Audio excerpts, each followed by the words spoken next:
He disappeared and became a millionaire. She stayed, became a mother and fought alone for 20 years. The children grow up and plan an unexpected reunion. When he sees her again, the past explodes within his chest. Tell me in the comments which part has moved you the most so far. This helps this story reach other hearts. And subscribe, because the ending holds an unforgettable surprise. Marina Albright never imagined life could be so heavy at 23 years old.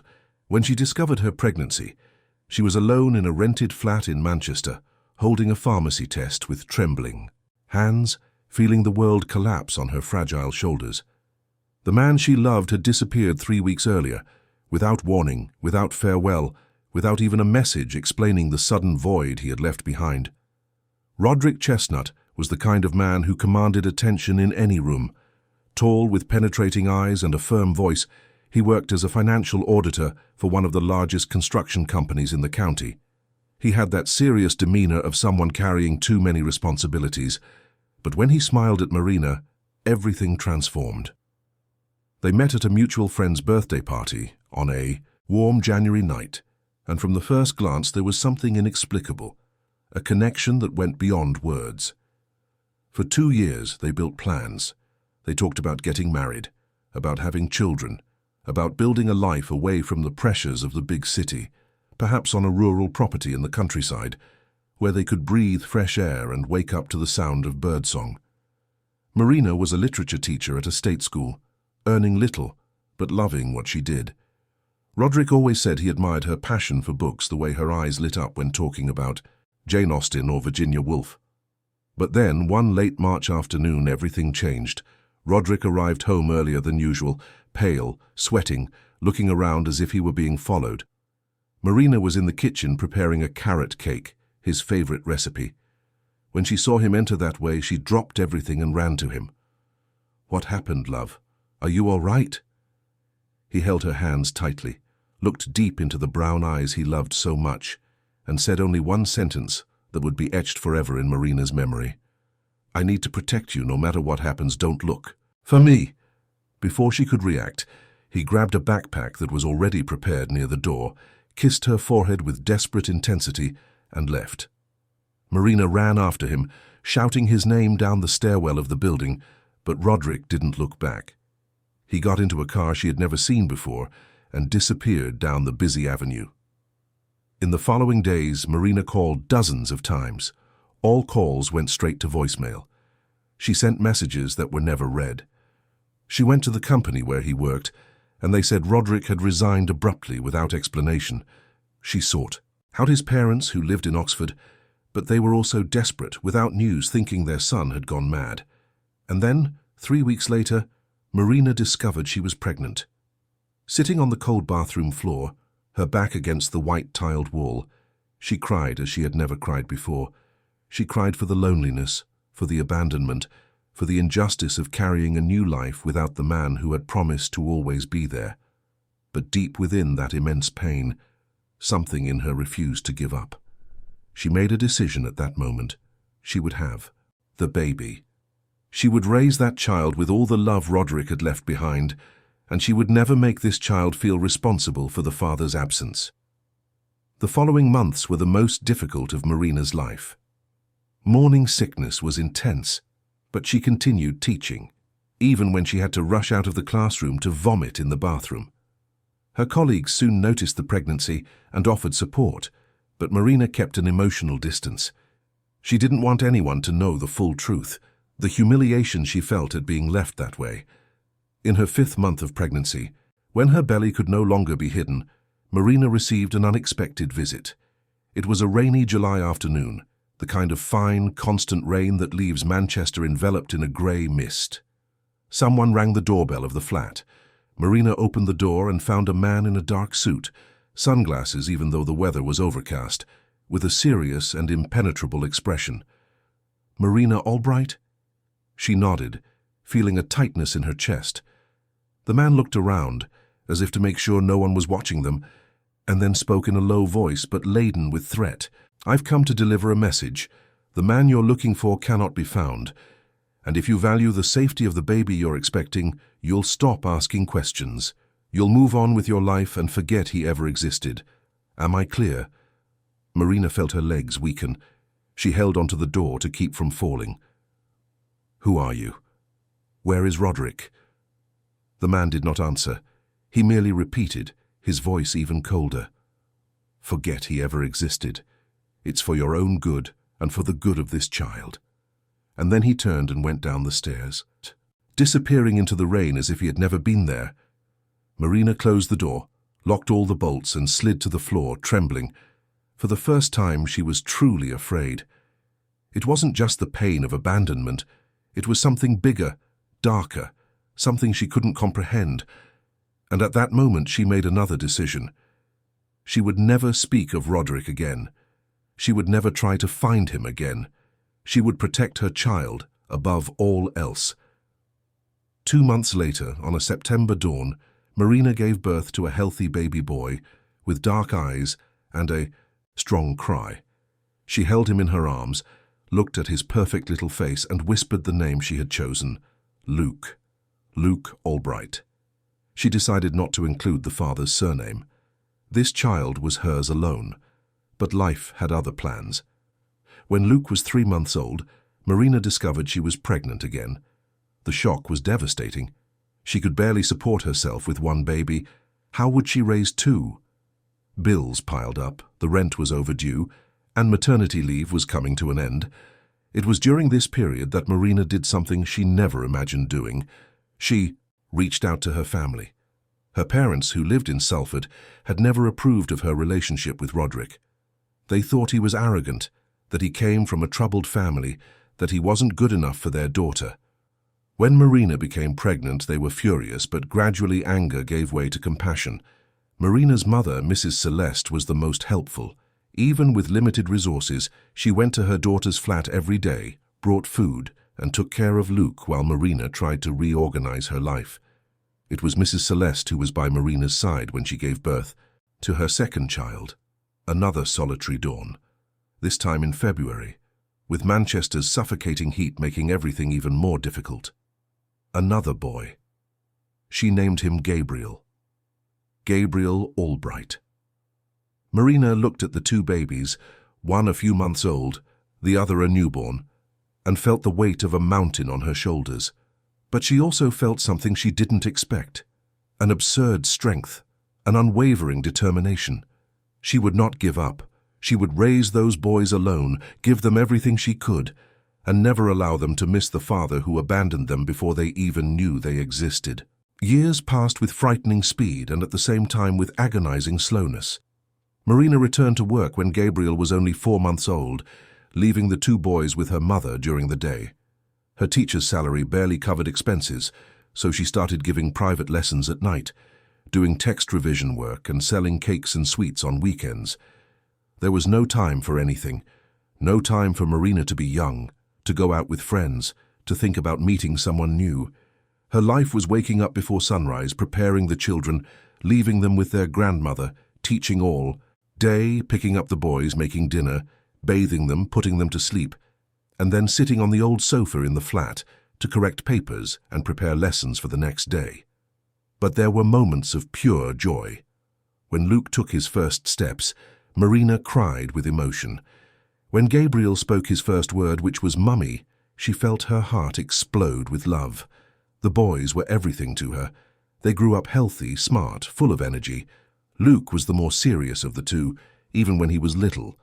He had an observant gaze, asked difficult questions, wanted to understand how things worked. Gabriel was the opposite. Playful, smiling, always inventing stories and making his mother laugh, even on the toughest days. When the boys were 5 and 4 years old, they started asking questions about their father. "Mummy, why don't we have a daddy?" Marina felt a pang in her heart. She knew this moment would come, but she wasn't prepared. She took a deep breath and knelt down to her son's level. "You do have a daddy, my loves, it's just that he can't be with us." "Why?" "Because sometimes life is complicated, but what matters is that Mummy loves you more than anything in this world, and that's enough, isn't it?" The boys accepted the answer at that moment, but Marina knew the questions would return. And they did, many times. Over the years, she maintained the same vague answer, never going into detail, never speaking ill of Roderick, but also never hiding that he was absent by his own choice. That's how Luke and Gabriel grew up, knowing they had a father somewhere in the world, but that this father had chosen not to be a part of their lives. Marina, for her part, never allowed herself to think about another relationship. There were men who showed interest over the years, some even insisted, but she always politely refused. It wasn't just the lack of time, it was something deeper. Deep in her heart, even after so long, there was still a mark, a wound that never completely healed. She still kept a photo of Roderick hidden deep in a drawer. Sometimes, on sleepless nights, when the boys were asleep and the house was silent, Marina would take out that photo and look at the face of the man she loved, and she would ask herself why. Why did he leave? What really happened that day? Life followed its inexorable course. The boys grew up, went to school, began to develop their own personalities, their own dreams. Luke excelled in maths and science. He was methodical, organized, always getting the best grades. Gabriel was creative, loved to draw, write stories, dreamed of being a film screenwriter. Marina followed everything with immense pride. Even with all the difficulties, she had managed to raise two incredible young men. But there was something in Luke's eyes, especially when he entered adolescence, that worried her. Silent sadness, a contained anger. He asked about his father less frequently, but Marina knew that the absence weighed more and more heavily. When Luke turned 16, he asked a question Marina didn't expect. "Mummy, what's my father's full name?" Marina froze. She was in the kitchen preparing dinner and felt her hands tremble. "Why do you want to know that, son?" "Because I have a right to know. I'm his son, aren't I? I have a right to know who he is." Marina turned, faced her son, who was already taller than her, and saw in his eyes the same determination she saw in the mirror every day. Roderick Chestnut. Luke merely nodded, stored the information, and left the kitchen. Marina stood there, feeling that something had changed, that a door had been opened and could no longer be closed. What she didn't know was that, at that exact moment, Luke had already made a decision. He would find out who his father was. He would pursue the truth, even if it took years. And Gabriel, who had heard everything from the next room, made the same decision. The brothers, who had always been very close, began to share a secret, the search for their missing father. Meanwhile, over 1,000 miles away, in a luxurious office on the 18th floor of a commercial building in London, a 45-year-old man looked out the window at the illuminated city. Roderick Chestnut had built an empire. His financial consulting firm was one of the most respected in the country. His name was cited in business magazines. He was invited to lectures and high-level events. But none of it filled the void he felt. Every night before going to sleep, Roderick opened a bedside table drawer and took out an old photo worn by time. It was Marina smiling, with the wind messing up her brown hair on an afternoon when they went to Oakwood Park. That photo was more than 20 years old, but he carried it wherever he went. Next to the photo, there was a ring, an engagement ring he never had the courage to give. He had bought it 2 weeks before everything collapsed, planning to propose to Marina at a special dinner. But then he discovered the fraud in the construction company where he worked, tried to report it, and his life turned into hell. Roderick still remembered that March afternoon 20 years ago when he received the anonymous call. The voice on the other end was cold, calculating. "We know what you've discovered. We know you're thinking of reporting us. If you do that, it's not just you who will pay the price. That teacher you love so much, Marina, will have a very sad end, understood?" Roderick felt his blood run cold. They knew about Marina. They knew where she lived, where she worked. It wasn't a bluff. In the following days, he tried to find a way out, but the threats only increased. Photos of Marina entering and leaving the school. Photos of her at the supermarket. The message was clear. She was being watched. It was then that Roderick made the most painful decision of his life. He disappeared. He assumed a new identity, moved to another city, cut all ties. He believed that by moving away he would protect Marina, that she would move on with her life, forget him, be happy. He tried to find her a few months later, when he thought things had calmed down. But Marina had changed her address, altered her surname on documents for reasons He never understood and simply disappeared. He hired investigators, but they all came back empty-handed. It was as if she had been erased from the map. Over time, Roderick rebuilt his life, or at least pretended to rebuild it. He started a business from scratch, worked day and night, accumulated a fortune, but he never married. He never had other serious relationships.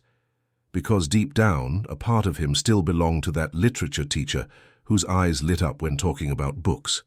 What Roderick never knew, and what would destroy him if he found out, was that Marina was pregnant when he disappeared, that he had 2 children in the world, that these children grew up without a father, bearing the mark of absence. But destiny has mysterious ways of correcting the mistakes of the past. And in Manchester, 2 determined young men were about to discover a truth that would change everything.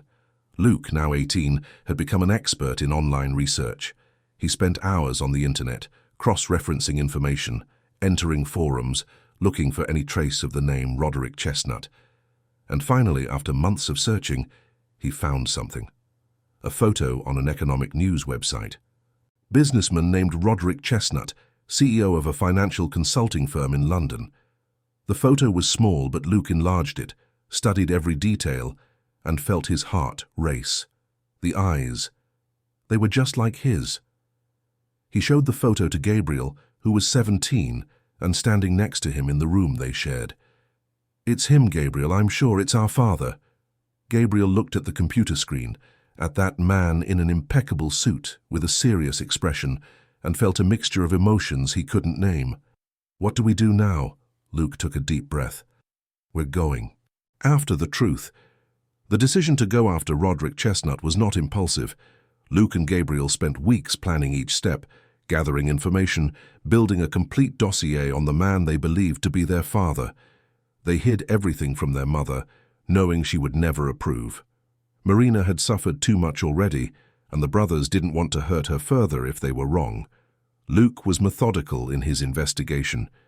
He created a computer folder with dozens of files. News about Roderick's company, photos of corporate events, interviews in business magazines, even videos of lectures he had given at universities. He watched each video several times, studying his gestures, his voice, looking for similarities. Gabriel contributed differently. He used his creative skills to imagine scenarios, to connect points that seemed distant. It was he who had the idea to look for old records of the construction company where Roderick had worked before disappearing. He discovered that the company had gone bankrupt years ago, embroiled in corruption scandals, but some former employees could still be found.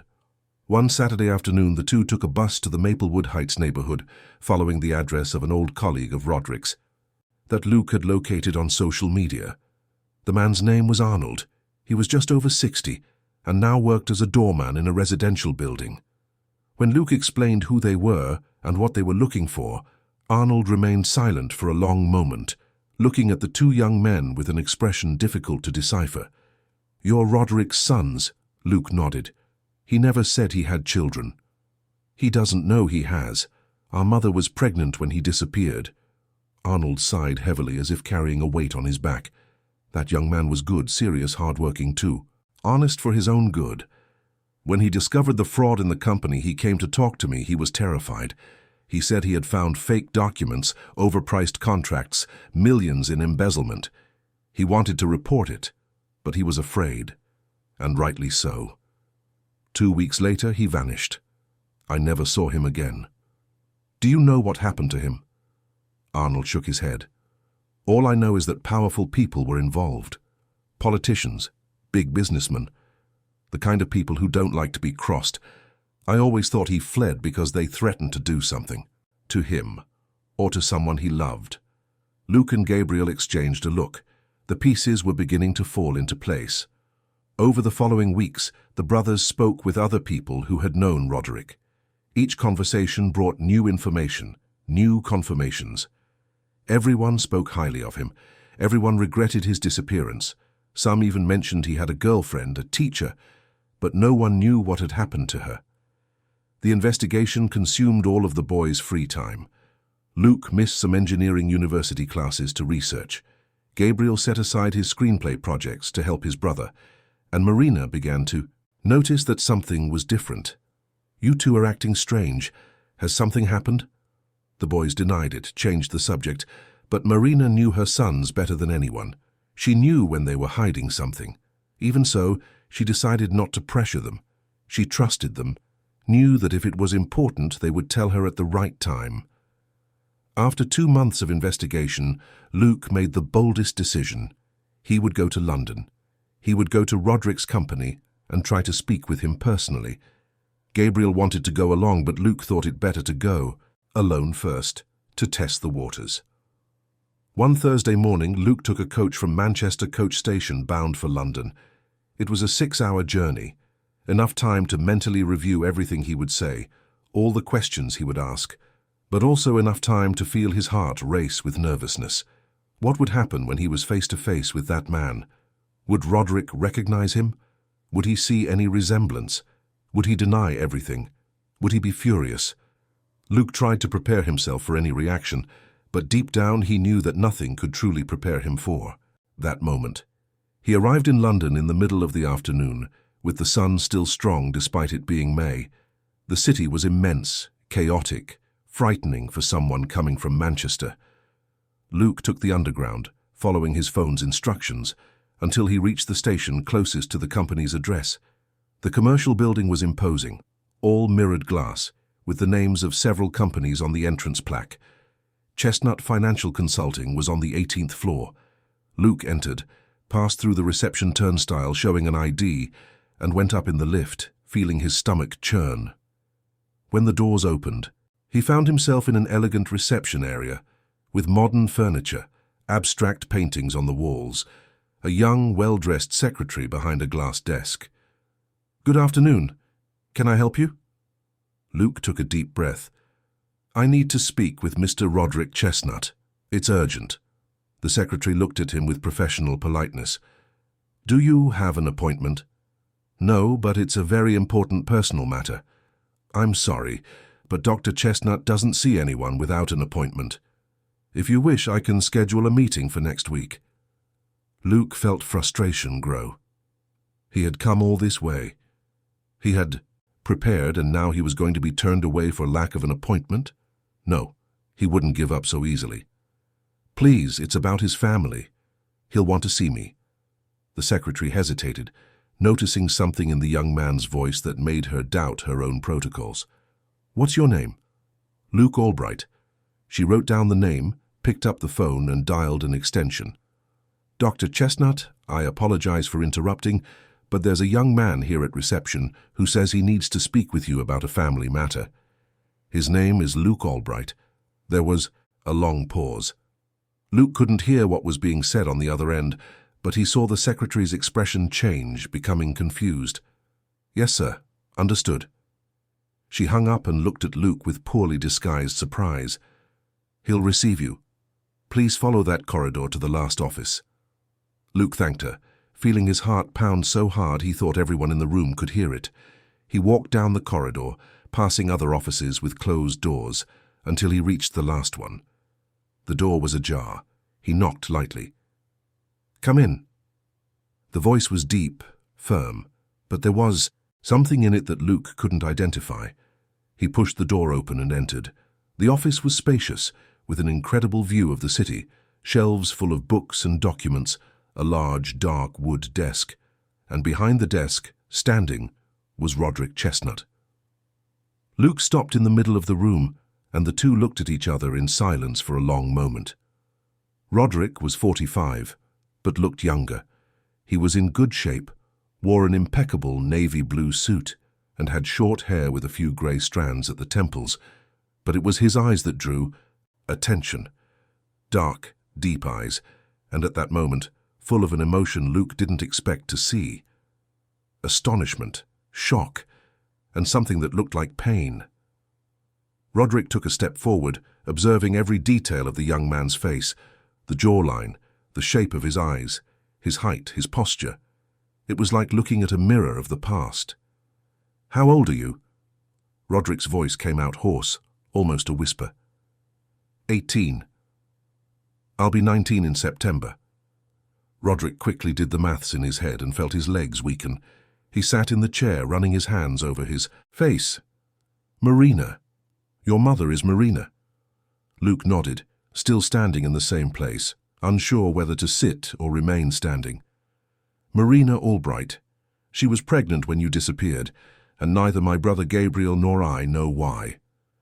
Roderick looked up sharply. "Brother? You have a brother?" "Gabriel. He's a year younger than me." Roderick's world collapsed at that moment. He had 2 children. 2. And he never knew. 20 years. 2 entire decades lost. He felt his eyes burn, his throat tighten, an emotion so intense he couldn't name it. "I didn't know. Luke, I swear on everything I didn't know she was pregnant. I would never have left if I had known." "Then why did you?" The question came out laden with contained anger, years of absence, nights when Luke had wondered why he wasn't enough to have a father. Roderick stood up again, went to the window, looked out at the city below as if searching for the right words. "Because they threatened her life, and I thought that by disappearing, I would protect her."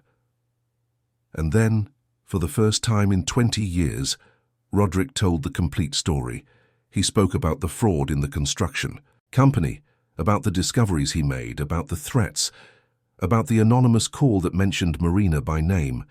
He spoke about the fear he felt, about the desperate decision to leave, about the years he tried to find her afterwards and couldn't. Luke listened in silence, processing every word. Part of him was still angry, but another part began to understand.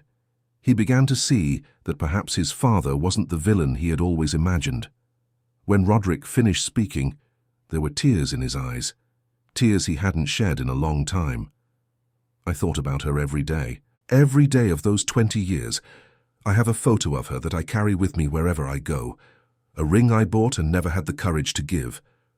I loved her, Luke. I still do. And if I had known she was expecting my child, I would have faced any threat, any danger. I wouldn't have let her go through that alone. She didn't go through it alone.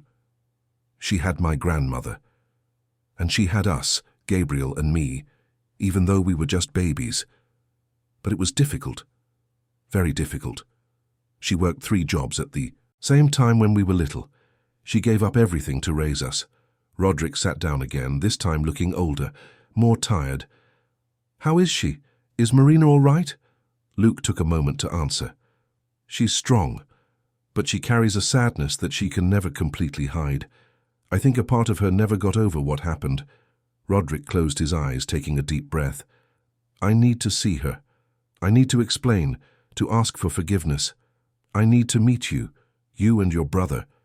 Will you give me that chance?" Luke looked at the man, who was his father, and saw sincerity. He saw regret, he saw love, and he realized that yes, he deserved a chance. "Gabriel needs to know all this too. And my mother, she doesn't know we're here. She doesn't know I found you." "You didn't tell her?" "We wanted to be sure first. We wanted to understand what had happened.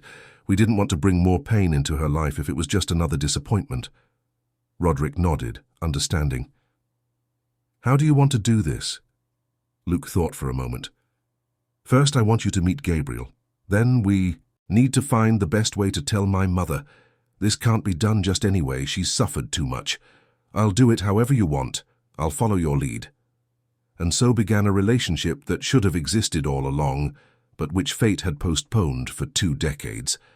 Luke returned to Manchester that same night, but not before exchanging phone numbers with Roderick. During the coach trip back, he barely slept. He had so many mixed emotions, so much to process. When he arrived home the next morning, Gabriel was waiting anxiously. "So?" Luke told him everything. Every detail of the conversation, every word Roderick had said, every emotion he had seen on his father's face. Gabriel listened in silence, and when Luke finished, the 2 brothers hugged. "What do we do now?" Gabriel asked. "Now you need to meet him too, and then we need to think about how to tell Mum." In the following weeks, Roderick and his sons spoke several times by phone and video call. They were awkward moments at first, full of uncomfortable pauses, but gradually a connection began to form. Roderick asked questions about their childhood, about the things they liked, about the dreams they had.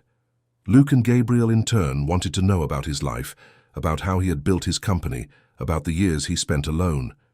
Gabriel finally went to London 2 weeks after Luke. The meeting was equally emotional. Roderick looked at his younger son and saw traces of Marina he hadn't seen in Luke. The smile, the way he gestured when speaking, the creativity in his words. "You're just like her," Roderick said, his voice choked. Gabriel smiled, but there were tears in his eyes. Everyone says that. During that meeting, Roderick showed Gabriel the photo of Marina he carried with him. It was an old, faded photo, but full of life. Marina smiled at the camera, with the sun illuminating her face, so young, so happy. This photo was taken 2 days before I had to leave. We had gone to the park, spent the whole afternoon talking about the future, about getting married, about having children. And 2 days later, everything ended. Gabriel held the photo carefully, looking at his young mother's face. She never showed us this photo. I think it was too painful. Roderick also showed the engagement ring, a simple, delicate ring with a small stone. It wasn't ostentatious, but it was beautiful, chosen with care. I was going to propose to her on her birthday. I had everything planned. But there wasn't time. Gabriel returned the ring and the photo, feeling the weight of the story they carried. "You still love her, don't you?" Roderick didn't hesitate. "I never stopped. I had opportunities to meet other people over these years, but it always felt wrong, like I was betraying something sacred. I know it sounds ridiculous after so long, but she was the love of my life, and I think she always will be." "Then you need to see her. You need to tell her all this." Roderick shook his head. "It's not that simple. I abandoned her, Gabriel. From her point of view, I simply left without explanation. How will she forgive me?" "We'll help with that, Luke and I. We'll prepare the ground, we'll explain things little by little, and at the right time, we'll arrange a meeting." "What if she doesn't want to see me?" Gabriel looked directly into his father's eyes. "She will. Because even after everything, I know she never forgot you. We see it in her eyes when someone mentions relationships. She always changes the subject, but you can see that a part of her is still trapped in the past." The brothers returned to Manchester, determined to prepare Marina for the reunion. But they knew they had to do it carefully, without rushing, respecting her emotional timing. They started slowly. One evening, during dinner, Luke casually brought up the subject. "Mum, did you ever think about looking for our father, to find out what happened to him?" Marina paused with her fork in the air, surprised by the question. "Why are you asking?" "That? Just curious. We're adults now, we understand things differently, and sometimes I wonder if there's more to this story than we know." Marina put her fork on her plate, took a deep breath. "There is more, yes. But they are things I never knew if I should tell you. You can tell us now. We're ready to listen." And then Marina told them about the visit from the mysterious man, about the threat, about the fear she felt that made her silent for all those years. Luke and Gabriel listened in silence, feeling anger towards those people who had destroyed their parents' lives. "So you think he left to protect you?" Marina looked at her sons with tear-filled eyes. "I don't know. Sometimes I think about it. But I also wonder if I'm just trying to create an excuse for him, you know? Because it's easier to believe he loved me and had to leave than to accept that he simply didn't care. And if you could see him today, talk to him, find out the truth, would you want to?" Marina remained silent for a long moment. "I don't know if I would be able to. After so long, I don't know if I still have the courage." But Gabriel gently insisted, "Mum, what if he never stopped thinking about you? What if he also suffered all these years? Don't you think you deserve to know the truth?" Marina wiped away the tears that were starting to fall. "Perhaps. But where would I find him? I don't know where he is. I don't know if he's still alive. I don't know anything." The brothers exchanged a look. It was time. "Mum, we need to tell you something." Marina looked at her sons with an expression that mixed confusion and apprehension. Luke and Gabriel were sitting at the dinner table, with that air of someone carrying too heavy a secret. "What do you need to tell me?" Luke took a deep breath, gently took his mother's hand. "Mum, we found him. We found our father." The silence that followed was deafening. Marina remained completely still, as if the world had stopped spinning. Her eyes widened, her breath caught in her throat. "What do you mean you found him? You went behind my back?" Her voice came out trembling, somewhere between anger and despair. Gabriel tried to calm the situation. "We needed to know the truth, Mum. We needed to understand what had happened, and we discovered a lot." "What things? Where is he?" "In London. He has a company. He's a businessman. And, Mum, he didn't know about us. He never knew you were pregnant." Marina abruptly stood up from the chair, began to walk around the room, running her hands through her hair, trying to process that information.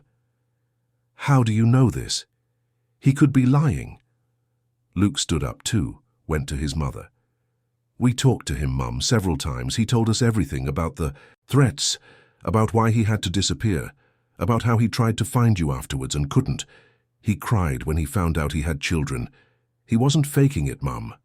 It was real." Marina felt tears well up, but she didn't know if they were from relief, anger, or accumulated pain. "And now? What do you want me to do? Just forgive him after 20 years? Pretend everything is all right?" Gabriel approached, hugged his mother from behind. "We don't want you to pretend anything. We just want you to have the chance to hear his side, to draw your own conclusions. You spent 2 decades wondering why he left. Now you can have those answers." Marina turned in her son's arms, looked at that young face that so resembled Roderick's. "I'm scared. I'm scared to open this wound again and find out it's not worth it. I'm scared to look at him and feel everything I felt 20 years ago. I rebuilt my life. I raised you. I learned to live without him. What if all this collapses?" "It won't collapse, Mum. You're the strongest woman we know, and whatever the outcome of this meeting, we'll be by your side. Always." Marina wiped away her tears, tried to take a deep breath, calm her racing heart. "When? When do you want this meeting to happen?" "Only when you're ready. There's no rush. We just wanted you to know that he exists, that he really wants to talk to you, but that he will completely respect your time." Marina nodded, still trying to absorb it all. She spent the next few weeks in a state of emotional turmoil. There were nights when she stayed awake until dawn, revisiting old memories, remembering every moment she had spent with Roderick. Other nights she tried to convince herself that she shouldn't relive the past, that it was better to leave everything as it was. But deep down, a part of her that had been silenced for 20 years began to awaken. The part that had never stopped loving him, the part that always wondered what would have happened if things had been different. 2 weeks after that conversation, Marina finally mustered the courage. "All right, I'll see him."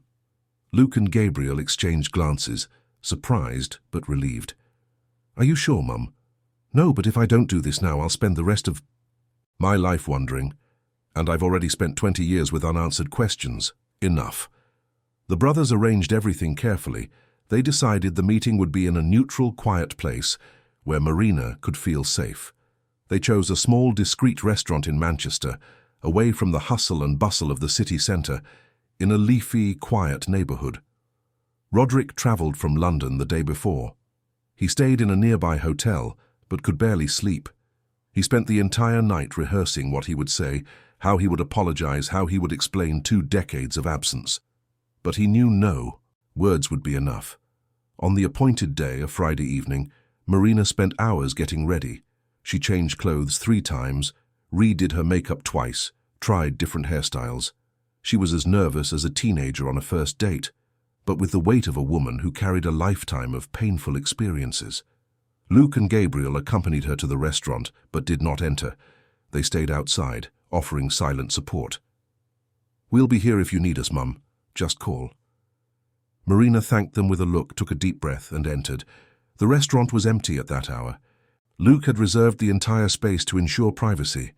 There were only a few tables, soft lighting, low ambient music, and at the back, sitting alone at a table near the window, was Roderick. He stood up as soon as he saw her enter. Marina stopped midway, and time simply collapsed on her. All the memories, all the feelings, 20 years of pain and longing exploded in her chest.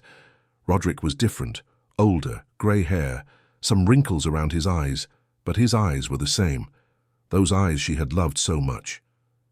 Marina. His voice was a whisper laden with emotion. She walked to the table slowly, each step costing immense effort. She sat opposite him, and the two remained silent for a long moment, just looking at each other, trying to recognize in the aged faces the people they had been 2 decades ago. You look beautiful." Marina let out a sad smile. "You look different, older. 20 years do that to us." Another silence, heavier, full of unspoken things. Roderick was the first to break the silence. "I don't know where to begin. I don't know what to say that would be enough to explain what happened. But I need you to know that I didn't want to leave. I never wanted to leave you."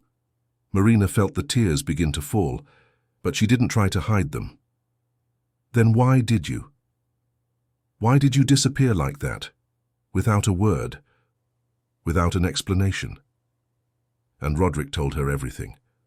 For the second time, he relived every detail of those terrible days, the discoveries at the company, the threats, the call mentioning Marina's name, the fear he felt, the desperate decision.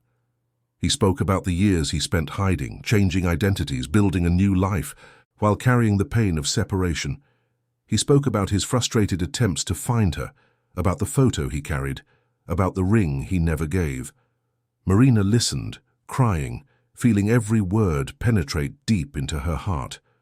Part of her wanted to scream, wanted to hit him, wanted to unleash 20 years of anger, but another part, the part that had never stopped loving him, just wanted to hug him and never let go. When Roderick finished, his eyes were red, his voice choked. "I thought about you every day, Marina. Every day. And the worst part is that I never knew you were pregnant, that you had given birth to our children, that you had raised them alone. If I had known, I would have come back. No matter the danger, I would have come back." Marina wiped her tears with the back of her hand. "I almost looked for you many times. But that man who appeared at my flat, he said that if I asked questions, my children would be in danger.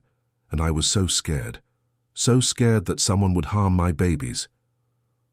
Roderick reached his hand across the table, lightly, touching her fingers. Marina did not pull away. "You were incredible, the boys are incredible, and all of it is thanks to you. You did alone what we both should have done together. It wasn't easy. There were days I didn't know if I would make it. Days I woke up and just wanted to give up. But I looked at Luke and Gabriel and I knew I couldn't. They needed me. And you were more than enough for them. Anyone can see that." Marina looked deep into his eyes. "You really never knew, never suspected." "I swear, Marina, I swear on our children's lives that I never knew. When Luke appeared in my office and told me who he was, my world collapsed. It was as if everything I had built meant nothing, because I had lost what truly mattered. I lost you. I lost them. I lost 20 years that I'll never get back." The two sat there, hands lightly touching across the table, tears falling, years of pain slowly being released. There was no immediate forgiveness, no magical reconciliation. But something was being rebuilt, a connection that had never been completely destroyed, only buried under layers of time and suffering. They talked for hours. Marina told him about the pregnancy, about the births, about the sleepless nights, about the boys' first steps, their first words, the moments they asked about their father. Roderick listened to everything with a mixture of fascination and deep sadness, realizing everything he had lost. In turn, Roderick spoke about the loneliness he felt, about how he could never emotionally move on, about the nights he looked at her photo and wondered if Marina was happy, if she had found someone, if she still thought of him. "I never had a relationship with anyone after you," Marina said, surprising herself with the raw honesty. "There were men who were interested, some even insisted, but it felt wrong, as if a part of me still belonged to you, even after everything." Roderick squeezed her hand tighter. "Me neither. I tried a few times, thought I needed to move on, but I never could, because you were the love of my life, Marina, And I think you always will be. Marina closed her eyes, feeling the weight of those words. 20 years. 2 entire decades in which they both carried the same love, the same pain, the same absence. When they finally left the restaurant, it was late at night. Luke and Gabriel were still waiting outside, sitting in the car, anxious. They saw their mother and Roderick leaving together, walking slowly, with a respectful distance between them. But there was something different in the air, something that had been healed, at least partially. Marina approached her sons, and they saw in her eyes a peace they hadn't seen in a long time. "Are you all right, Mum?" Luke asked. "Yes, everything's all right." Roderick also approached, looked at his sons with an emotion he couldn't hide. "Thank you for giving me this chance. Thank you for finding the courage I didn't have." Gabriel smiled. "We're a family now, or at least we're trying to be. Yes, we're trying." That night, when Marina returned home, she sat on the sofa with her sons, and the 3 talked until dawn. She told them about her conversation with Roderick, about everything he had said, about the emotions she had felt. "Do you think I should forgive him?" she asked, vulnerable. Luke and Gabriel exchanged glances. "We think you should do whatever your heart tells you, Mum. If you feel you can forgive, then forgive. If not, that's okay too. There's no right answer here." Marina nodded, but deep down she already knew her answer. Because even with all the pain, all the suffering, she still loved that man. Perhaps she had never stopped loving him. In the following days, Marina and Roderick began to speak regularly, first through text messages, then through phone calls, conversations that stretched for hours, relearning each other, discovering who they had become, finding similarities and differences. Roderick began to travel to Manchester more frequently. He got to know his sons better, spent time with them trying to recover some of what he had lost. He took Luke to see the company in London, showed him how the business worked, offered him an internship if he wanted one. He talked with Gabriel about screenplays and cinema, encouraged his son's creative dreams. And gradually, very slowly, Marina and Roderick began to rebuild what time had destroyed. It wasn't simple. There were moments of tension, of resentment resurfacing, of discussions about past decisions. But there were also moments of deep connection, of shared laughter, of hands that met naturally. It was during one of these moments, on a Sunday afternoon when they were all together in a park, that Roderick finally gathered the courage to do what he should have done 20 years ago. He called Marina to a more secluded spot, where there was a wooden bench under the shade of a tree. Luke and Gabriel stayed at a distance, realizing that something important was about to happen. Roderick took a small box from his pocket, the same box he had carried for 2 decades. "Marina, I bought this 20 years ago. I was going to give it to you on your birthday. I was going to ask you to marry me, but I didn't have time, and all these years I've carried this ring with me like a promise I could never keep." He opened the box, revealing the simple but beautiful ring. "I know it's late. I know we lost a lot of time. I know I can't get back the years I wasn't by your side, but I still love you, Marina, I always have. And if you give me a second chance, I promise I will spend the rest of my life trying to make up for lost time." Marina looked at the ring at the man standing before her and felt her heart overflow. "Roderick Chestnut, are you asking me to marry you?"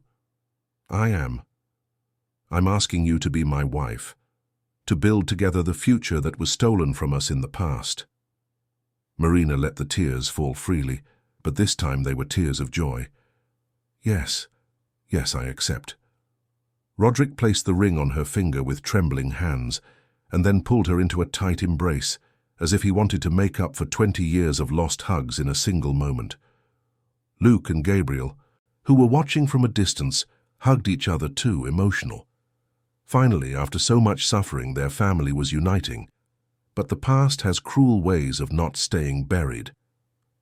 3 days after that perfect moment, Marina received a letter without a sender, left in the building's mailbox.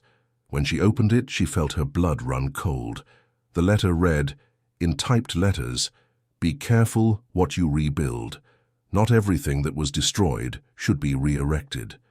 There are people who still remember. There are debts that still need to be paid."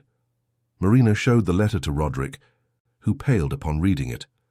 They know we've reconnected. Who are they, Roderick? Who are these people? The same ones who threatened me 20 years ago. I thought they had forgotten me, that they had moved on. But apparently not. What do they want? Roderick sat down, ran his hands over his face. Revenge. Silence. Control. I don't know exactly, but I know they are dangerous. Marina felt the fear return, the same fear she had felt 20 years ago when that man appeared at her door. And now what do we do? Roderick looked at her with determination. Now we don't run anymore. I spent 20 years running, and that only brought suffering to all of us. This time, we'll face it, together. But the threats didn't stop there. In the following days, Marina began to receive anonymous calls, always at the same time in the early hours of the morning, always the same silence on the other end when she answered. Roderick hired a security company, put protection on Marina's house, and began to accompany her wherever she went. Luke and Gabriel also became alert. Roderick explained to them the seriousness of the situation, the need to be cautious. It was Gabriel who first noticed he was being followed. A dark car that always appeared in the same places, a man in dark glasses observing from a distance. He told his father, who immediately reinforced security. But then, one night when Gabriel was returning from university, everything changed. He was walking down the illuminated street, a few blocks from home, when a car stopped beside him. Before he could react, two men got out, grabbed him, and pushed him into the vehicle. Gabriel tried to scream, to fight, but one of the men covered his mouth tightly. Within seconds, the car sped off, disappearing into the night. When Marina and Luke realized that Gabriel was taking too long to get home, they tried to call him. His phone went straight to voicemail. Panic began to grow. Roderick, who was with them, immediately alerted the security team and the police. But then, an hour after Gabriel's disappearance, Roderick's phone rang. Unknown number. Hello? The voice on the other end was distorted, clearly electronically modified. Mr. Chestnut, long time no see. We thought you'd forgotten about us. Roderick felt his heart race. Where is my son?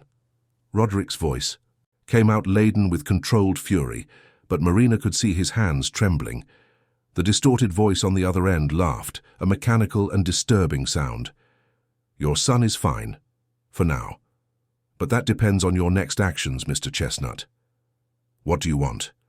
We want you to remember that there are consequences for those who try to be heroes. 20 years ago, you thought you could defy us, that you could expose what you discovered. We were generous then. We let you escape, disappear.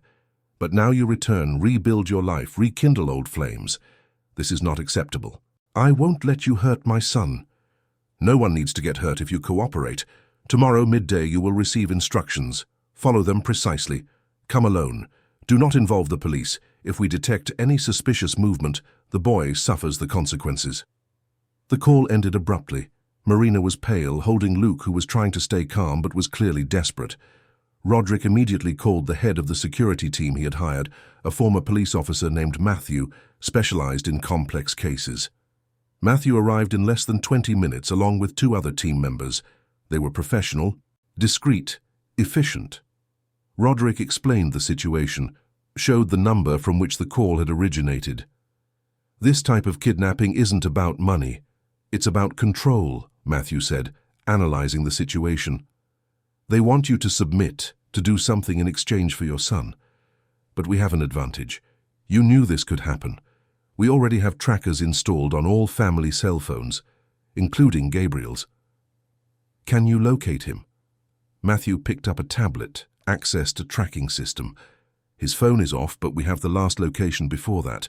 It was in an industrial area in the north of the city, near some abandoned warehouses. It's a good starting point. Roderick stood up, determined. Then let's go get him. It's not that simple. If they detect movement, they could harm him. We need to be strategic. But Marina also stood up, her eyes red but full of determination. My son is in the hands of these people because of something that happened 20 years ago, something I didn't even know existed. I'm not going to sit here and wait. I'll do whatever it takes to bring him back. Roderick looked at her, and at that moment he saw the same strength that had made her raise 2 children alone, work 3 jobs, never give up, and he knew that nothing he said would make her stay behind. Matthew organized everything with military precision. While Roderick would wait for the next day's call and follow the kidnapper's instructions, the security team would conduct a parallel silent operation to locate Gabriel. They would use drones, thermal cameras, and communication monitoring in the suspected area. The night was the longest of Marina's life. She sat on the sofa beside Luke, both on vigil, unable to sleep. Roderick paced the room, phone in hand, waiting for any news. "He'll be all right, Mum," Luke said, trying to convince himself as much as her. "He's strong, and Dad won't let anything happen to him." Marina held her eldest son's hand, squeezing tightly. "I already lost 20 years with your father. I'm not going to lose any of you now." Around 3 in the morning, Roderick's phone vibrated. It was a message from Matthew. 2 words: possible location. Roderick showed it to Marina and Luke. The 3 went to the car Matthew had left parked in front of the building, with instructions to drive to a discreet meeting point. They arrived at an empty warehouse on the outskirts of the city, where Matthew's team had set up a temporary operations base. There were screens showing drone images, regional maps, communication equipment. "We found suspicious movement here." Matthew pointed to one of the screens. 3 men entered an abandoned warehouse about 2 hours ago. We detected heat signatures inside, suggesting at least 4 people in there. One of them could be Gabriel. "Are you sure?" Marina asked, her voice trembling. "Not absolutely, but it's the strongest lead we have. The problem is we can't go in without being sure they won't harm him the moment they realize the invasion. What if we wait for tomorrow's call?" Roderick suggested. "I'll go to the meeting point they set, draw their attention, while you carry out the rescue." "It's risky. They might have planned a trap for you too." "I don't care. My son is more important." Luke, who had been silent until then, spoke for the first time. "I'm coming with you."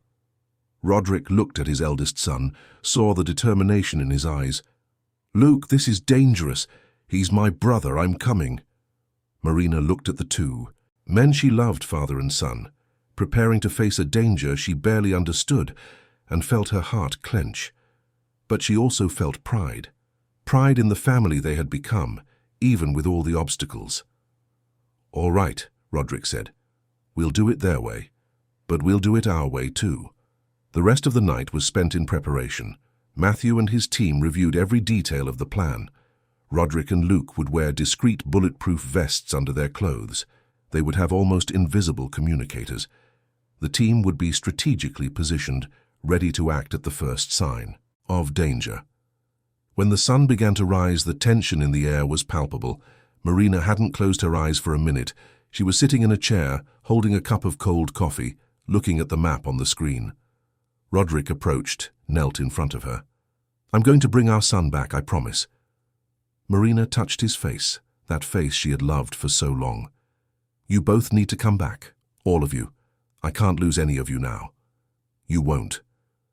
At midday, exactly as promised, Roderick's phone rang again. The distorted voice gave precise instructions. An abandoned warehouse at the docks, alone, no phone, no weapons, no company. 1 o'clock in the afternoon.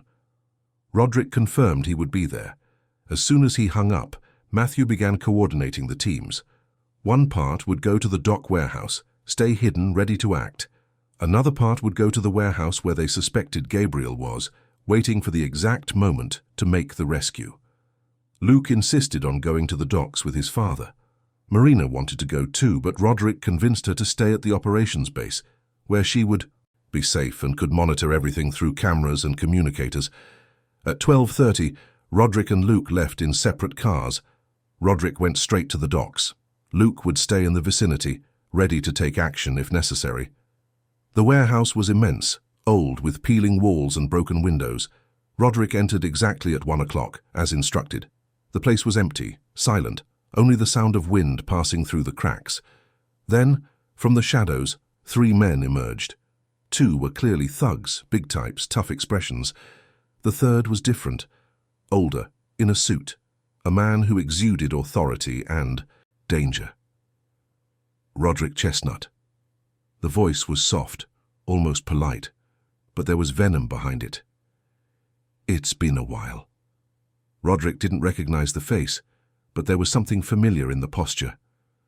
"Who are you? What do you want from me?" The man smiled, a cold smile. "You really don't remember? I was just an assistant at the time, someone who handled the dirty details for important people. But you almost destroyed everything with your inconvenient conscience. You almost sent powerful men to prison. You almost ruined careers, fortunes, lives." Roderick clenched his fists. "They were criminals. They stole public money, forged documents, put lives at risk with fraudulent constructions. I did what was right." "Right for whom?" "For you. For your clear conscience. While you fled and built your new life in London, do you know what happened to the others?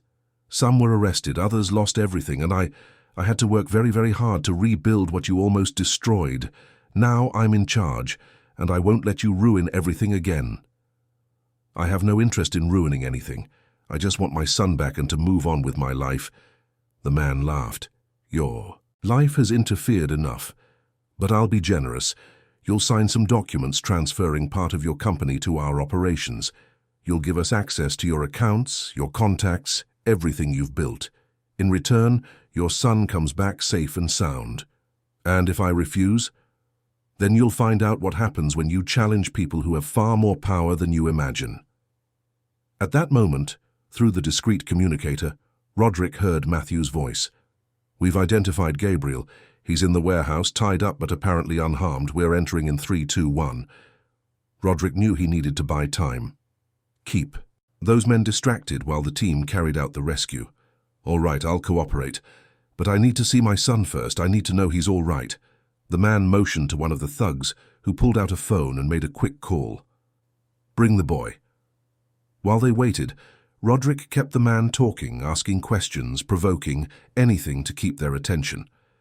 In the warehouse, a few miles away, Matthew's team entered with surgical precision. They used flashbangs to disorient the kidnappers, invading simultaneously from 3 different points. In less than 2 minutes, the 2 men guarding Gabriel were on the ground, neutralized, and Gabriel was being freed from his ropes. "My father, where's my father?" Gabriel's first question, as soon as they removed the gag from his mouth. "He's fine. He's helping us get you out of here," one of the security guards replied, carrying Gabriel out of the warehouse. At the dock warehouse, the thug returned without Gabriel. "There's a problem, boss. The warehouse was breached. The boy was taken." The man in the suit's face changed completely, the mask of calm giving way to a cold fury. "You tricked me." Roderick smiled, even though he knew he was in danger. "I learned a few things in these 20 years. One of them is that you don't negotiate with people like you." The man made a quick gesture, and one of the thugs pulled out a weapon, pointing it at Roderick. But before he could shoot, Luke burst through the back door, followed by part of Matthew's team. In seconds, the thugs were subdued, disarmed. The man in the suit tried to flee, but Matthew intercepted him, immobilizing him efficiently. "It's over," Roderick said, approaching. "This time you'll answer for what you did." The police arrived. Minutes later, already alerted by Matthew, the kidnappers were arrested, and Roderick could finally breathe a sigh of relief. Luke hugged his father, and the two stood there for a long moment, processing everything that had happened. When they returned to the operations base, Marina ran out as soon as she saw the car arriving. Gabriel got out, a little bruised but alive, and Marina hugged him so tightly he could barely breathe. My son, are you all right?" "I am, Mum. I'm fine." Roderick approached, and the 4 embraced together, a family finally reunited, having survived the ordeal. But the story didn't end there. In the following days, while Gabriel recovered at home surrounded by care, the police investigation began to reveal the true extent of the conspiracy that had pursued Roderick for 20 years. The man who had ordered the kidnapping was Maurice Taylor, now an influential politician in the county, a member of parliament with aspirations to higher office. 20 years ago, he was just a mid-level employee at the construction company, but he had dangerous connections and boundless ambition. When Roderick tried to expose the fraud, Maurice was one of those who orchestrated the threats, forcing Roderick to flee. With Roderick's disappearance, the investigations lost momentum. The scandals were hushed up, and Morris used his connections and the embezzled money to build a political career. His arrest, however, was just the beginning. The police uncovered a network of corruption that had spanned decades, involving dozens of people, millions in embezzlement, overpriced public works, forged documents. Roderick was called to testify several times, recounting everything he had discovered 20 years ago, providing details that helped build the case against those involved.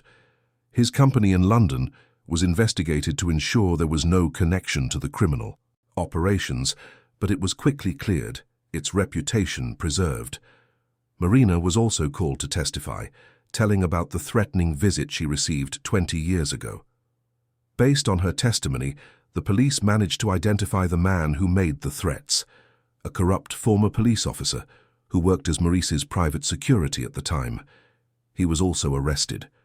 Luke and Gabriel followed the entire process, watching their parents face the past head-on, no longer afraid, no longer silent. It was during this period that Gabriel, on one of the nights he couldn't sleep after the trauma of the kidnapping, had an important conversation with his father.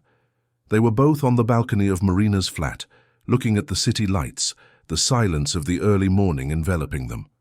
"Dad, when I was in that warehouse, tied up, not knowing if I would get out alive, I thought about several things," Gabriel said, his voice low, "and I realized that I spent my whole life angry at you, angry for not being present, for not being part of our lives.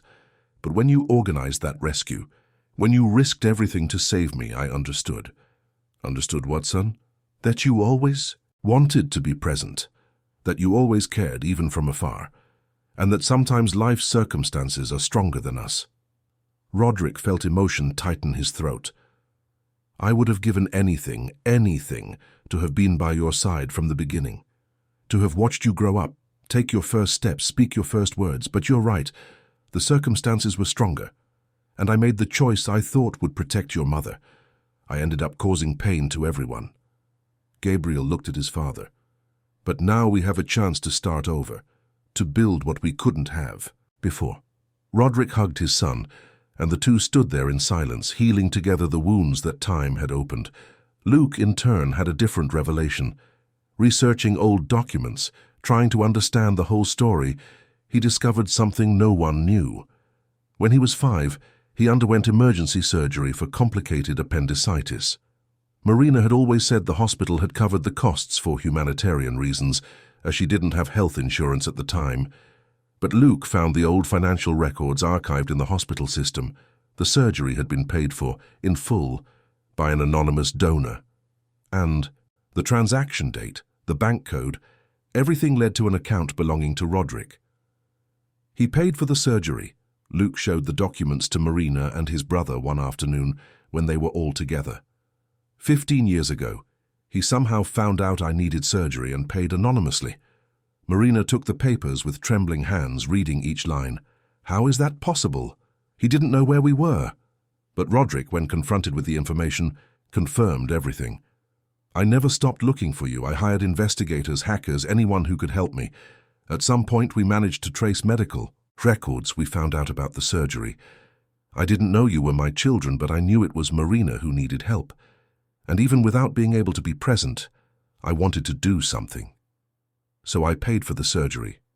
I paid and disappeared again, because I knew that if I showed up, the threats would return. Marina stood up, went to Roderick, and for the first time since they reunited, she kissed him. A soft kiss, laden with forgiveness, gratitude, and love that had never truly died. "You were always there, even when you weren't.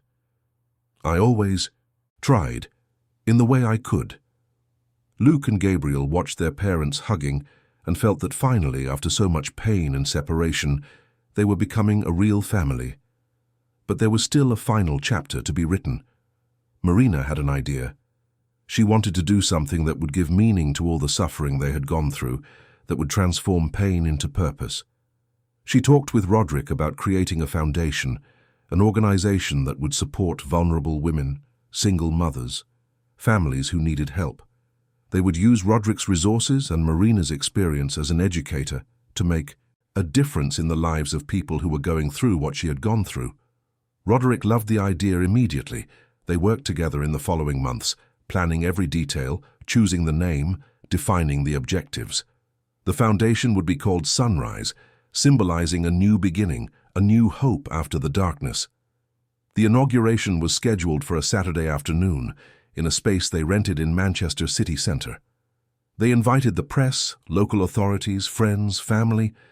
Mrs. Celeste, Marina's mother, was there, proud of her daughter, happy to see the family finally united. It was a moment of celebration, of victory over adversity. The inauguration of the Sunrise Foundation should have been a moment of pure joy, but 3 days before the event, Marina received another letter. This time, it wasn't a direct threat, but something that disturbed her even more deeply. The letter contained only a few typed lines and an old photograph. The photo showed Marina and Roderick together, one of the last times they had been out before he disappeared. But that wasn't what shocked her. It was the message.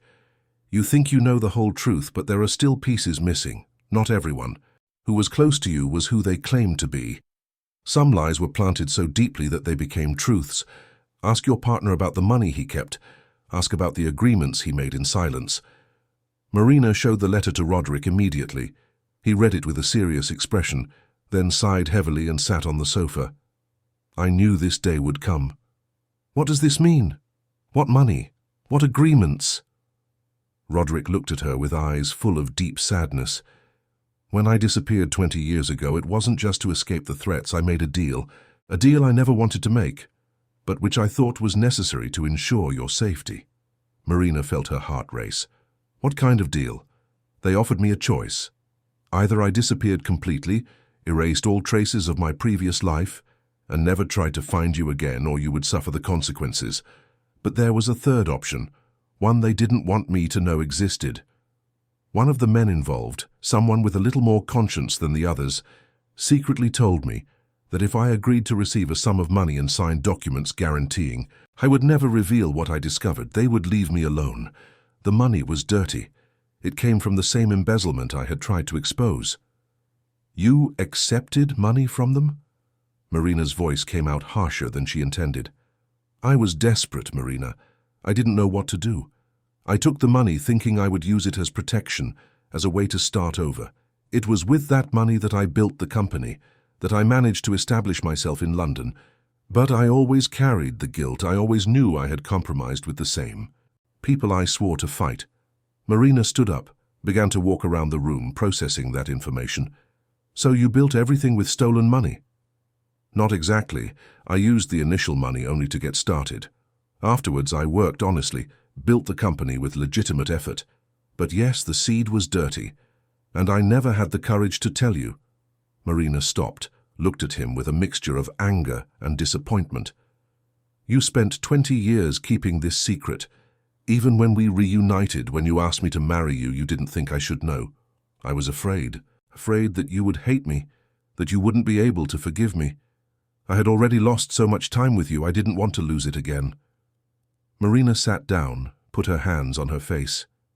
I need some time to process this. Roderick nodded, respecting her space, but the weight of the revelation was clear on his face. Luke and Gabriel, who had heard part of the conversation from the next room, came out and found their parents in tense silence. What happened? Luke asked. Marina looked at her sons and then told them everything Roderick had revealed. The boys listened in silence, trying to understand the moral complexity of the situation. Gabriel was the first to speak. Dad, what you did was wrong, but I understand why you did it. You were trying to survive, trying to protect Mum in the way you could. Luke, always more analytical, pondered. The issue isn't just what he did back then. It's the fact that he hid it from all of us for all this time. How do we rebuild trust after that? Roderick looked at his eldest son. I don't know if we can, but I want to try. I want to be completely transparent from now on. No more secrets, no more lies. Marina stood up, still visibly shaken. I need some time alone. I need to think. She picked up her bag and left the flat, leaving Roderick and her sons in silence. Marina walked through the streets of Manchester with no particular destination, just letting her legs carry her. She ended up in Oakwood Park, the same place where Roderick had taken that photo he carried for 20 years.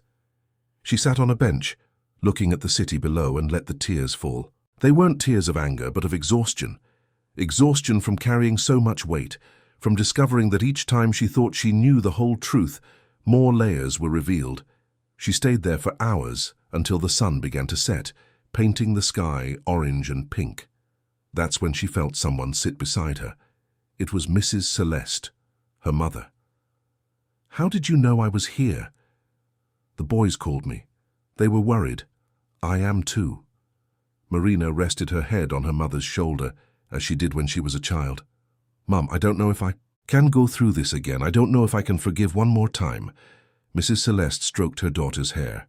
"Daughter, I watched you raise 2 boys alone. I saw you work to exhaustion, give up everything, never give up. You are the strongest person I know. But strength doesn't mean enduring everything alone. Sometimes strength is knowing when to let go of anger." "But he lied, Mum. He hid something so important." "And have you never hidden anything? Never failed to tell the boys something to protect them? Never made a decision you knew wasn't perfect but was? The only one you had at the time?" Marina remained silent, knowing her mother was right. Mrs. Celeste continued, "Look, I was never a fan of Roderick. When you two started dating, I thought he wasn't good enough for you. And when he disappeared, I wanted to kill him with my own hands for what he did to you. But now, seeing the whole story, seeing how he tried to do the best he could in an impossible situation, I understand. He's not perfect. No one is. But he loves you. And you love him. And sometimes love means forgiving the imperfect." Marina wiped her tears, took a deep breath. "I'm so scared, Mum. Scared to open myself up completely and be hurt again. That fear never completely goes away. But you can't live in fear forever. You deserve to be happy. You all do." The two stayed there until it was completely dark, and then they returned to the flat together. When Marina entered, she found Roderick sitting on the sofa, his head in his hands. Luke and Gabriel were beside him, the 3 talking in low voices. When they saw Marina, they all stood up. Roderick took a step forward but kept his distance, respecting her space. "Marina, I've spent the last few hours thinking about everything, and I've made some decisions. First, I'm going to return the money. All the money I took 20 years ago, with interest, with adjustments, everything. I'm going to donate it to institutions that help victims of corruption. Second, I'm going to testify in all processes against those involved, without protection, without agreements. I'm going to tell everything I know, even if it exposes me. And third, if you want me to leave, if you can't forgive me, I'll understand. But before I go, I want you to know that these months with you and with our children have been the best of my life, and I'm sorry. I'm sorry for all the wrong choices I made." Marina looked at that man, saw the sincerity in his eyes, the vulnerability, the genuine regret, and she made her decision. "I don't want you to leave." Roderick looked at her, surprised. "You don't?" "No, because I spent 20 years imagining what it would be like to have you back. And now that you're here, I'm not going to throw that away because of past mistakes, but I need you to understand one thing: there can be no more secrets between us. No matter how difficult the truth, I need to know. Completely. Without filters. I promise. No more secrets." Marina took a step forward, took his hands. "Then let's do this right. Let's rebuild, but this time on a solid foundation. Of truth, of transparency, of trust." Roderick pulled her into an embrace, and Luke and Gabriel joined them, a family hug that sealed a new beginning. In the following days, Roderick kept his promises.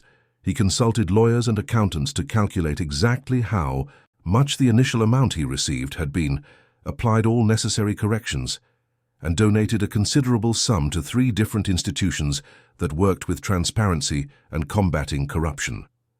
The news leaked to the press, and there were articles praising his attitude, but also articles questioning if that was enough. Roderick accepted both with humility, giving honest interviews about his mistakes and his attempts to correct them. The inauguration of the Sunrise Foundation finally took place on a sunny October morning. The space was decorated with simplicity but elegance, yellow flowers everywhere, symbolizing hope and renewal. Marina was nervous, wearing a navy blue dress that Roderick had said looked beautiful on her. Roderick was beside her, in a grey suit, holding her hand firmly. Luke and Gabriel were right behind, ready to support their parents in that important moment. There were about 50 people present: journalists, local authorities, representatives of other social organizations, friends, and especially women who were already being served by the Foundation's initial programs. Marina was the first to speak. Her voice trembled at first, but soon gained strength. "Good morning, everyone. My name is Marina Albright, and for 20 years I was a single mother. I raised my 2 sons alone, worked several jobs at once, went through difficulties that sometimes I thought I couldn't overcome. But I did, and I discovered that there are thousands of women in this country, in this city, going through the same difficulties. Women who work tirelessly, who give up their own dreams to give a better future to their children, who carry the weight of the world on their shoulders and still keep going. This foundation is for them, for you. To ensure that no woman has to face these battles completely alone."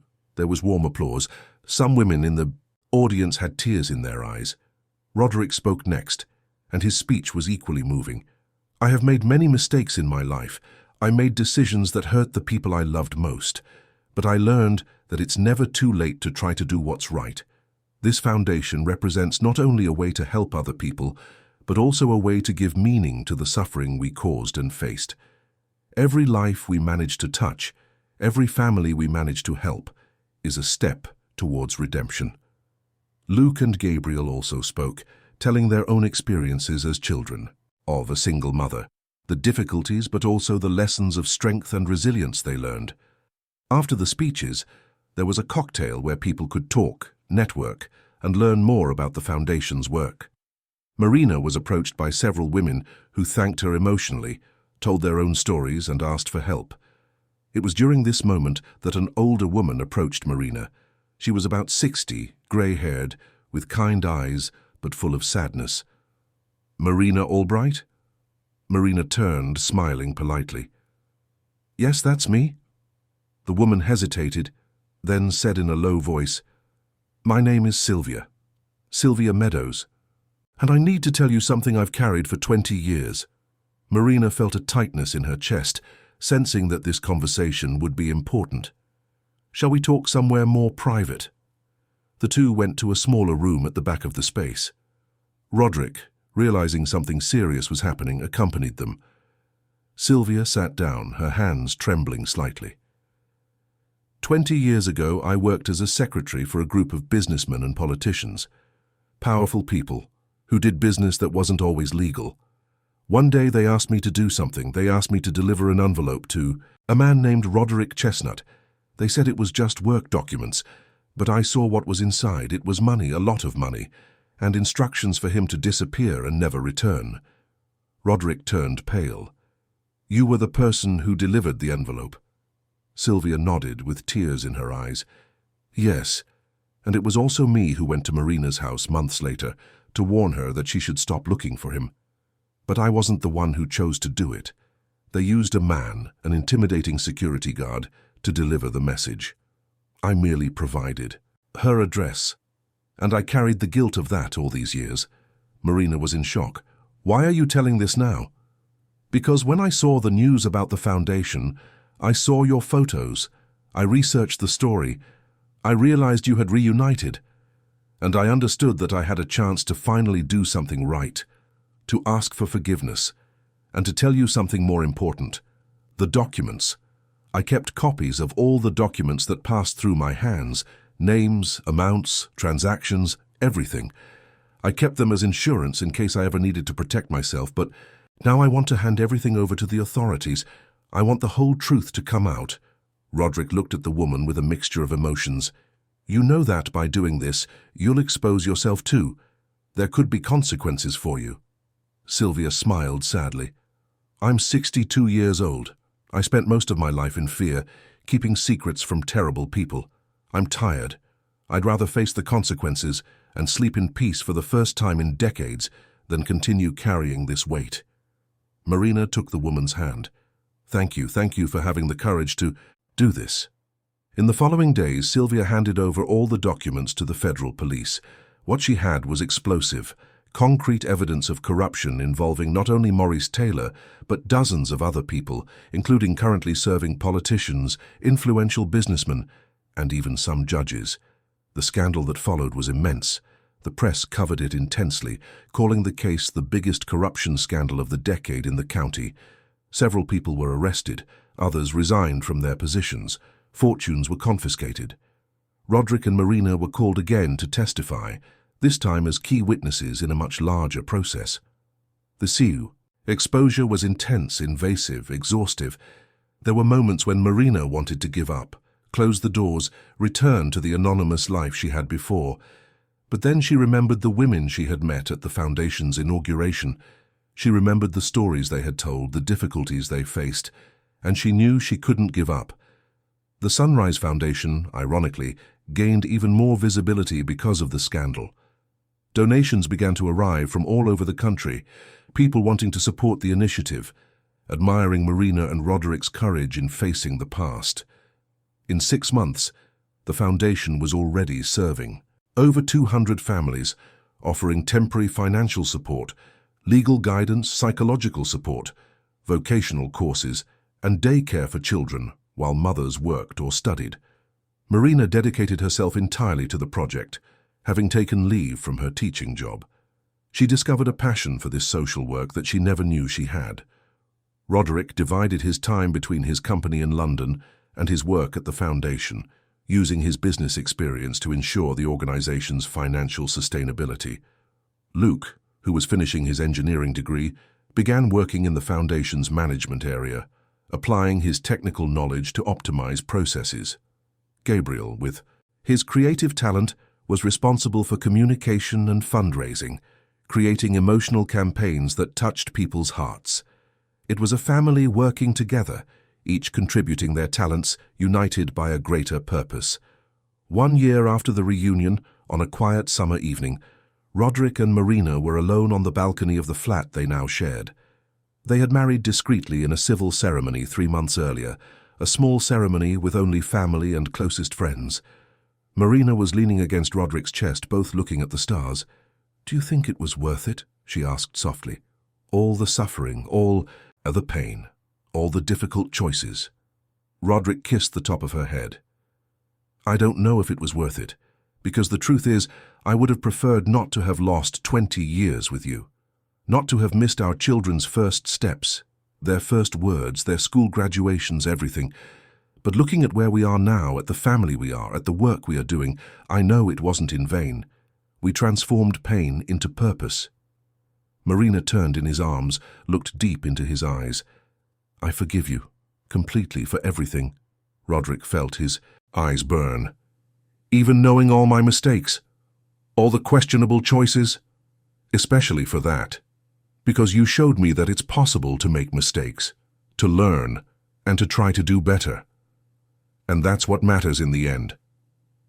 They kissed, a soft kiss but laden with meaning, with history, with love that had survived 2 decades of separation.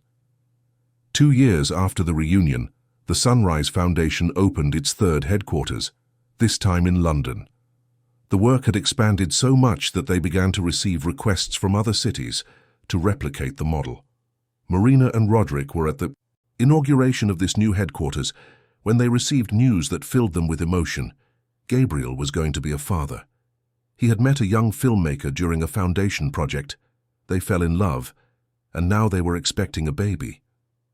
"I'm going to be a grandmother," Marina said, her eyes welling up. "After everything, I'm going to be a grandmother." Roderick hugged her, equally emotional.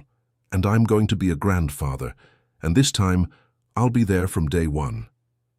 Luke, in turn, had been accepted into a master's program in social management, wanting to specialize even further to help the foundation grow sustainably. He was dating a university colleague, an engineer like him, and the two planned to move in together. The family had expanded, transformed, healed its wounds, and built something new and beautiful over the scars. One Sunday afternoon, everyone was gathered at the flat for a family lunch. Mrs. Celeste had made her famous hearty stew, Gabriel and his girlfriend Anna had brought dessert, Luke and his girlfriend Beatrice had arrived with flowers. The table was full, noisy, full of laughter and overlapping conversations. Marina looked around, saw her eldest son discussing football, with his father, the younger one showing ultrasound photos to his grandmother, the daughters-in-law talking animatedly about decor. And she felt a deep peace, a sense of completeness she had sought for so long. Roderick noticed her gaze, took her hand under the table, squeezed it gently. "We're home," he whispered. Marina smiled, squeezed back. "Yes, we're finally home." After lunch, when everyone was in the living room having coffee, Gabriel made an announcement. "Everyone, Anna and I have some news. We've already chosen the baby's name." Everyone turned, attentive. "If it's a girl, she'll be named Sunrise, in honor of the foundation, of the new beginning we all had." Marina felt tears well up. "Sunrise, it's perfect. And if it's a boy, it will be Roderick, for the grandfather we finally met, who is finally part of our lives." Roderick couldn't hold back his emotion. He stood up, hugged his son tightly. Thank you for giving me this second chance." Gabriel returned the hug. "Thank you for coming back." Life continued its course. The Sunrise Foundation continued to grow, touching more and more lives, transforming stories. Marina became a respected figure in the third sector, giving lectures, writing articles, inspiring others to make a difference. Roderick continued to manage his company, but now with a different purpose. Part of the profits were allocated to the foundation, and he used his business influence to encourage other entrepreneurs to do the same. Luke finished his master's degree and took over as the foundation's executive director, further professionalizing its management. Gabriel produced a documentary about the foundation's history, about the women it served, about overcoming adversity and new beginnings. The documentary was screened at festivals, won awards, and brought even more visibility to the work. And then, one March afternoon, 5 years after the reunion, Sunrise Chestnut was born.